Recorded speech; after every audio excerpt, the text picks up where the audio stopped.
Hello, God bless. Thank you for watching. Um, where we left off last time was we were going to pick up on the great earthquake at the next, um, you had the earth shaking, and then you had the great earthquake when the tomb was rolled away, or the stone over the tomb was rolled away. I want to go over a few things the um, with the protection of the bride before I start this next section. So, with that in mind, what I want to look at is a verse here in Damascus about Damascus. When September, I believe it was around the 5th, happened, when Obama came on the news and started talking about Damascus and Syria and possibly being, strikes going on in Syria, I started to study this verse, this chapter, very, very closely. And a couple neat things, like one kind of off topic that I'll tell you right here in verse 5. There's a very strange verse right here when it says, "And it shall be when the harvestman gathereth the corn and reapeth the ears in his arm. This is a sign in the heavens." This was on the 5th, I believe, of September, without looking at my notes or video. This was a crescent moon that went over the star Spica, which is in the seed of the woman, which is Virgo. And it was, of course, I thought this possibly was a rapture scenario, but of course it wasn't. It was just a sign in the heavens showing us that this happened, as well as the conflict with Syria was starting, is how I interpret it. But there's just a lot of neat little things in here that, and this is in my video, by the way. For the harvest signs. I'm not sure. I'd have to look at which one, but it's in the first one or the second one. But anyway, what I wanted to get at was something very neat that really caught my attention here. First off, Damascus is taken away from being a city. It is a ruinous heap, and a lot of people would argue that it is that way now, but I can assure you it's not that bad. It's battle-worn, it's battle-ridden, but it is not taken away from being a city. It is still functionable. So this alludes to me as some sort of heavy strike, possibly nuclear. I'm not sure. But if you go down to the bottom, it tells you at evening tide there's trouble, and then before morning it is not. I absolutely believe this will be a strike overnight in the wee hours over there in the morning, and the city will be utterly destroyed.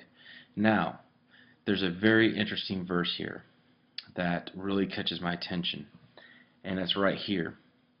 "And the remnant of Syria, they shall be as the glory of the children of Israel, saith the Lord of hosts." Well, remnant we know is the believers that are there, that are left there, that haven't left, that haven't gone to another nation, whatever the case is. The remnant of Syria, they shall be as the glory of the children of Israel. Children of Israel. When you look up children of Israel on the web, you get mostly Judah. Hold on a second, I'll pull it up.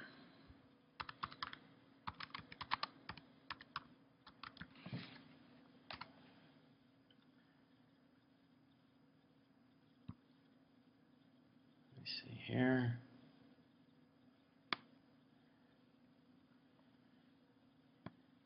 Israelites comes up, the 12 tribes, the 12 children of Israel, different terms, Benjamin, Judah, Simeon, Levi, all these things. One thing that stood out to me that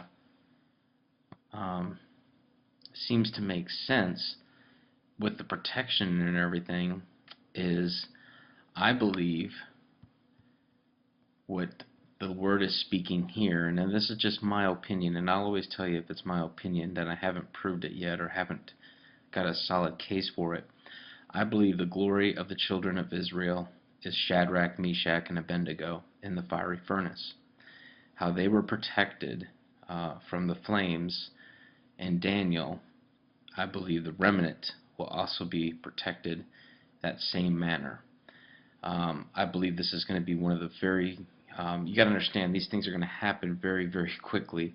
Once this day of the Lord comes, these triggers, these follow-on, Babylon, all these things are going to happen very, very fast.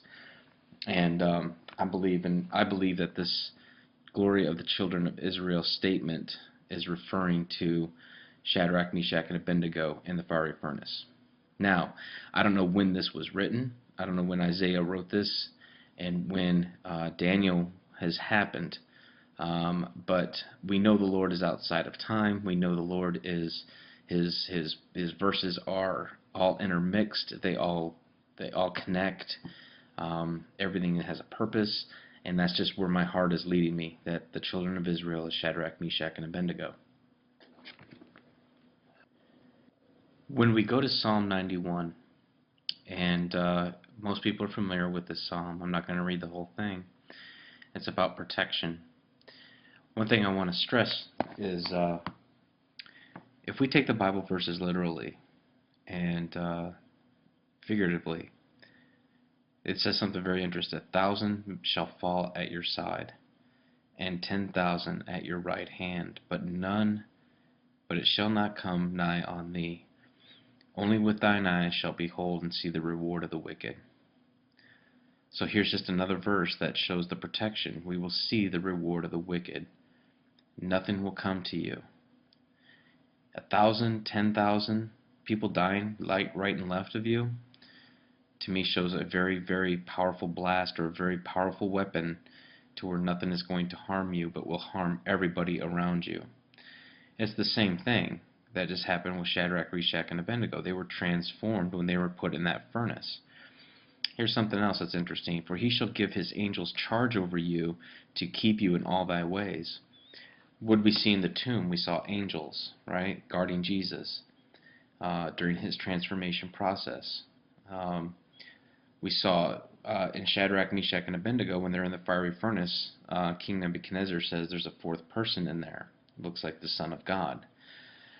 So, all these things just kind of, there's not one conclusive piece, but every piece is throwing solidification. It's throwing, it's making this starting to make sense.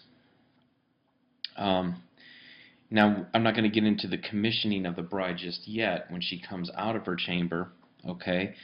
But it does say right here, thou shalt tread upon the lion and the adder, the young lion and the dragon shall trample under your feet. Because he hath shown his love upon me, therefore I will deliver him, and I will set him on high, because he hath known my name. He shall call upon me, and I will answer. I will be with him in trouble. And this kind of goes back to the veil piece being torn. Remember at the end when Jesus Christ was crucified and the ground shook, the veil was torn. Jonah cried out from the whale. His voice was heard in the temple of God. And also when Jesus Christ died, the veil was torn. And I believe this is going to open up another much more perfect communication with the Lord when this happens. And this goes back to supporting that idea. And here we are at Zephaniah 2:3. This is just a very quick verse. I just want to throw this in there. Seek ye the Lord, all you meek of the earth, which have wrought his judgment. Seek righteousness, seek meekness. It may that you shall be hid in the day of the Lord's anger. Okay, so there's that hide. Go into your place and hide just for a moment, as it says in Isaiah, until the indignation be past. So this is just another supporting verse. Okay, now we're going to get into the earthquake. Remember the first time we had the earth shaking, okay, both in Revelation and in Matthew. In Matthew 28:2 it says, and behold, there was a great earthquake. So he changes his verbiage, okay? For the angel of the Lord descended from heaven and came and rolled back the stone from the door and sat upon it. His countenance was like lightning, and his raiment was white as snow. And for fear of him, the keepers did shake and became as dead men. Okay? The Luke version says in verse Luke 24:4, it says, and it came to pass as there was much perplexed thereabout, behold, two men stood by them in shining garments. Okay? So what we want to show here is that the big thing is there's this second earthquake, okay? And he is being guarded, okay? He has angels around him, and he's being watched. And actually, he's being risen from the dead at this point. So his transformation is taking place, and there are angels there. If we go to Revelation 8:5, and we're going to look at this very closely. In Revelation 8:5, the seventh seal has just been opened, and there was silence silence in heaven for about a half an hour. And then the seven angels which stood before God, and I'm in chapter 8 right now, verse 2. And I saw the seven angels which stood before God, and to them were given seven trumpets. Okay, this is very important, especially when I get into the Joshua portion. Okay, this is very interesting. This is the next earthquake in the sequence of events in Revelation. And another angel came and stood at the altar, having a golden censer, and there was given unto him much incense, that he should offer it with prayers of all the saints upon the golden altar, which was before the throne. And the smoke of the incense which came with the prayers of the saints ascended up before God out of the angel's hand. Verse 5, and the angel took the censer and filled it with fire from the altar and cast it into earth. And there were voices and thunderings and lightnings and an earthquake. And the seven angels actually then prepared a sound. Okay? What I believe this stone is, okay, I believe this stone is the same stone in Daniel that's going to come down and crush the feet of the statue. All right, let's go there for just a second. Okay, so here in Daniel 2, if you don't know the backstory, you have the statue. It's brought down by the kingdom of God with a stone that is, thou sawest still a stone that was cut without hands. Cut without hands, so that to me says something out of this world, an asteroid or something from along that line, which smote the image upon his feet were of iron and clay, and broke them to pieces. Then was the iron and clay, and the brass, and the silver, and the gold broken into pieces together, and came like chaff in the summer threshing floors, and the wind carried them away, for no place was found for them. The stone that smote the image became a great mountain, and filled the whole earth. Okay, this is the stone, I believe, it's the first stone in Revelation mentioned, and it's breaking this kingdom. Now, didn't Jesus say, who was without sin cast the first stone? Okay, let's look at that. Now what we have here is Jesus is at the Mount of Olives, and the Pharisees come down there to him, and they have a woman, all right, taken in adultery, okay, and they say to him, Master, this woman was taken in adultery, in the very act of adultery. Now, there's physical adultery, and then there's spiritual adultery. Now this woman, let's just take for example, do you think America could be this woman taken in adultery? We are accused of being adulterers, spiritual adulterers. If you look at Jeremiah 50 and 51, it talks about the different idols in this country, and I believe that what is happening here is this is a picture of America. A woman taken in adultery in the very act, right? And then they say, now Moses would have commanded she be stoned.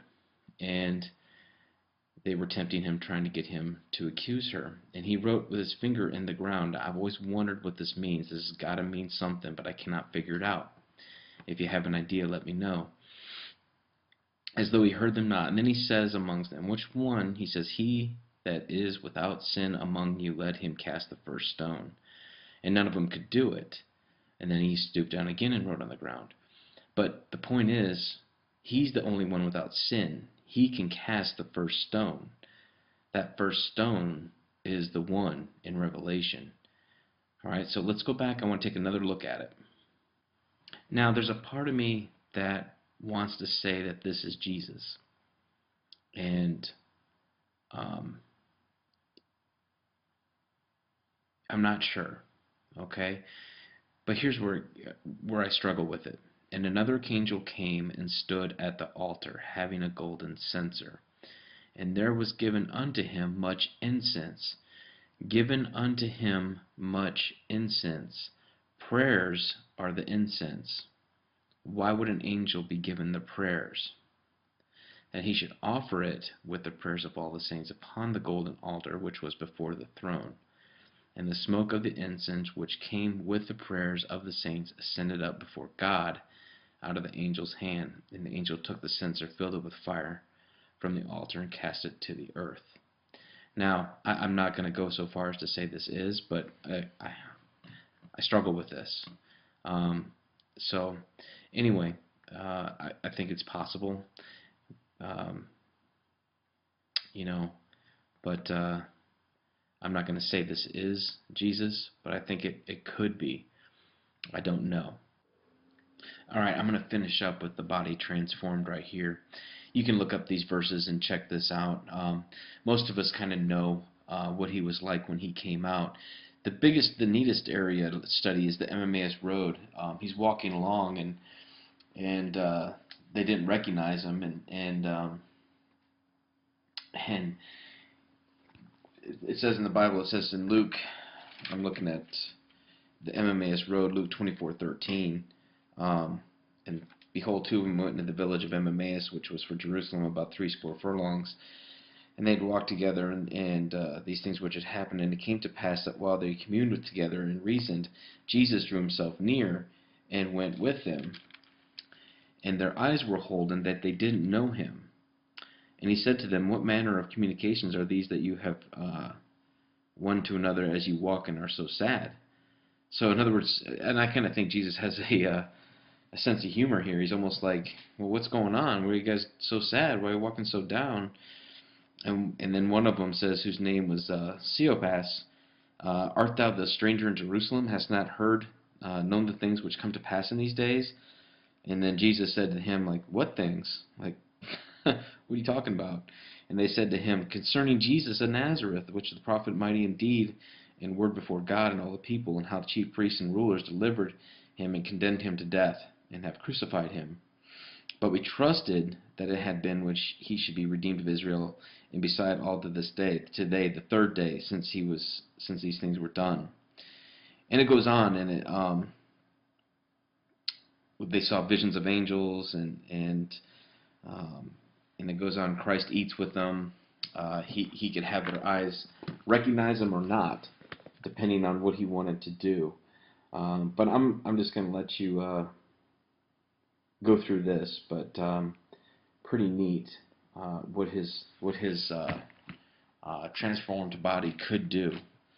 And I'm just going to end it there, but I'm going to say this might be getting a little drawn out. I'm going to go into the Great Commission on the next video and a couple things. What the disciples are told. There's some very very neat parallels here that I believe that we're going to follow what the disciples did as the bride of Christ. The light in the dark world, stuff like that. So, and then I want to get into this great deception. There is a lot in here that is in Joshua that I actually, when I read it, it was like being slapped in the face. It was really neat. So stay with me, and I hope you're learning something, and I'm learning every time I do this. So, so we'll start with the Great Commission next. Thanks for watching. God bless.